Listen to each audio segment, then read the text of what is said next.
Leak test tayo kasi yung ginawa natin ay back job. Nileak test naman natin nung una, walang lumabas. Tapos nung kinabit namin, isang araw lang na bumiyahe, hindi pa na kumpleto.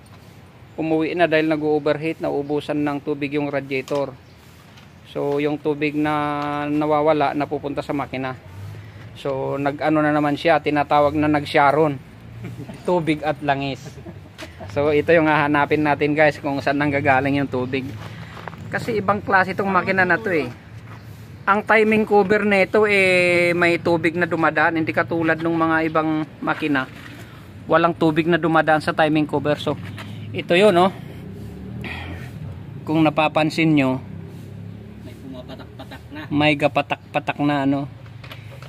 Yan yung tinatawag na sharon. Nag-sharon yung makina natin guys. So yan yung ano aayusin natin. Titignan natin kung ano yung gagawin natin dyan guys. Back job to guys, hindi ko na videohan to, hindi ako nag video nun. So dahil sa nag back job, i-video natin para magana-ganahan kayo. Kasi pag na-perfect natin, pangit. Maganda yung back job lang, yun ang kinukunan natin. So yun, hanapin natin, gawa tayo ng para kung ano yung gawin natin dyan. Ang masaklap nito guys, napakahirap baklasin. Ayan yung pinanggalingan niya oh. Timing cover, waskag na yung makina oh. Waskag na yung makina guys. Kaya napakahirap pag nag-back job ulit. So tama na isang beses lang. Huwag natin ulitin. Okay guys. Oh, kitang-kita nyo na, andyan na lahat yung mga timing gear. Hindi ito timing belt, timing gear to guys. N040 engine. Kaya yung mga may ganitong makina, pag nawala yung tubig nyo, alam nyo na kung anong gagawin nyo. Dito pa lang magkaka-idea na kayo. Okay. Ito yung ano, pinahinang ko sa extreme. Ayan o. Yan mismo, ubos ito. May video ako na ito eh. Kaso lang hindi ko na i-post. Ngayon nahanapin ko, ipopost ko na lang, i-vlog ko na lang to. Ito yung gustong gusto ko eh, pag nagbaback job, yun yung gusto kong i-vlog eh. Okay guys, gawan natin ng paraan to.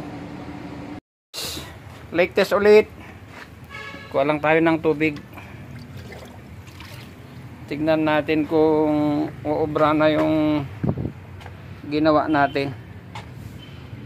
Kung may tutulo pa, lilig test tayo ulit.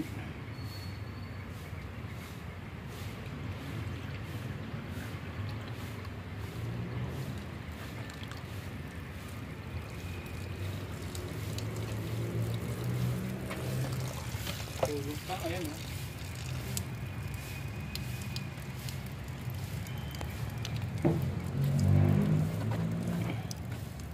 wala. Mukhang wala naman na. Ito lang ang malakas no?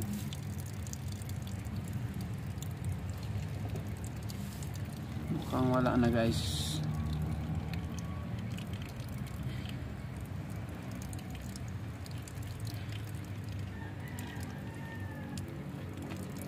Patagal-tagalin lang muna natin konti para sure ball ba. Wala na. Wala lang yun.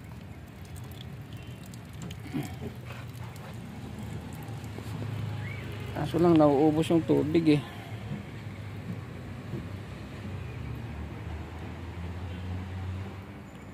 Linuluwa eh.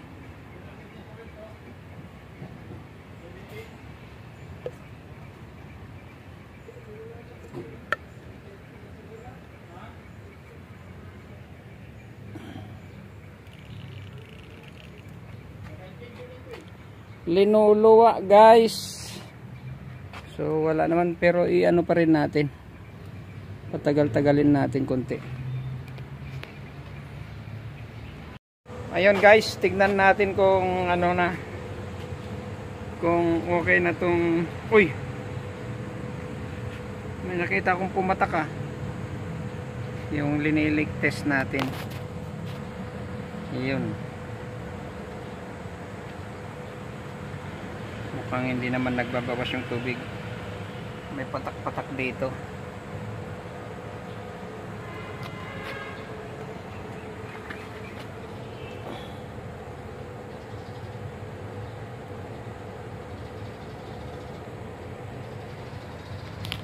Silipin natin ng maayos. Yun oh. Mukhang wala naman na guys. Oh. May pumapatak dito. Doon lang sa tinakpan namin. Pero dito wala na siya. 26 anyos.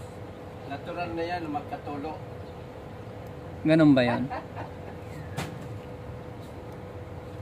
17 anyos lang eh. May tulo na. Grabe. Eh di wow. Okay na to. Wala nang tulo guys. Oh. Kasi sa 26 siya ilalagay. Okay na to guys. Okay na. Hindi naman na bumaba yung tubig oh.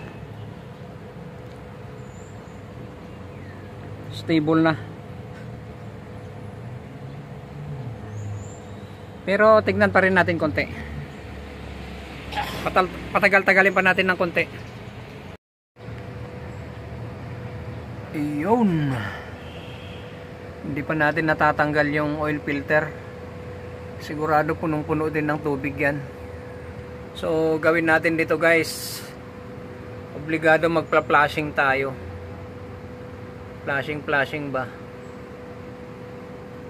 Habang pinapatagal natin yung liniligtas natin doon, maglinis na lang muna tayo dito guys sa lalapatan ng timing cover. Tapos dito sa oil pan, linisan na rin natin yan para all goods na. Okay guys.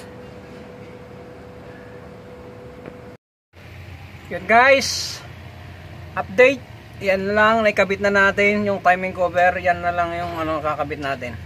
Pulley, water pump, steering pump, at saka yung oil pan, crankcase crankcase. Yan na lang. So hindi na siguro tatagas yan. Maganda naman yung pagkaligtas natin. Okay guys, thank you. Thank you for watching. Yung mga naka-enforce dyan, alam nyo na. Shout out sa may mga enforce. Hino enforce. Timing cover. Yun, update guys.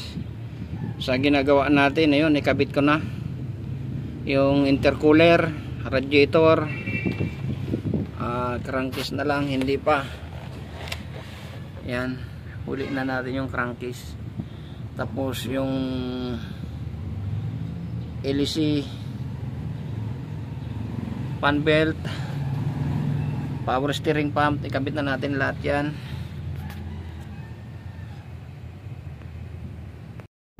Ikabit na rin natin yung compressor. Bakit yan, compressor. Hindi na natin pinasingaw yung yan, tawag nito, Freon, kasi mahal. Linihis na lang natin. Nangungurap. Linihis na lang natin yung compressor. Ayan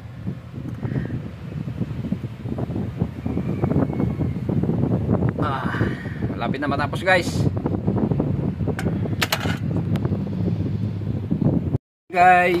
Pangalawang leak test natin. Kasi nung sinalpak natin, all goods na lahat. Nilagay na radiator, lahat. Tapos nung inandar, nagkaroon ng tagas. Hindi na sa loob, sa labas naman. So nagkaroon ng konting problema, kaya binaba natin ulit yung radiator. Kaya ito kasalukuyan na linilig test natin. Tinanggal ko yung radiator, tapos naglagay tayo ng tubig. Ayan pwersado na nga siya. Lahat tinakpan ko. Tapos dito nang gagaling yung tagas. Ayan o, yung nakatutok na yan. Diyan galing.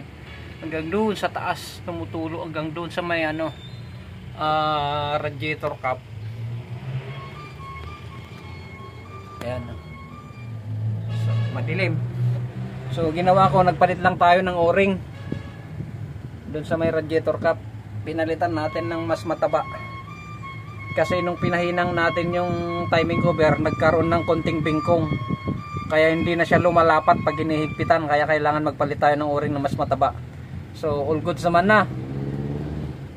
Balik na natin to guys. Ayan o. Wala nang nakikita o. Para walang ebidensya o. Walang ebidensyang patak dyan. Ibig sabihin all goods na yan. Tinanggal ko yung pan para may access tayo dun sa taas. So thank you guys. Thank you for watching. Hanggang dito lang tayo guys. Bye bye guys.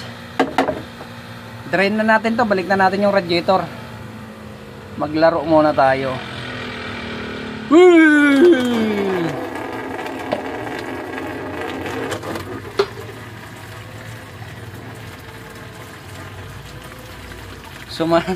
Sumisirit.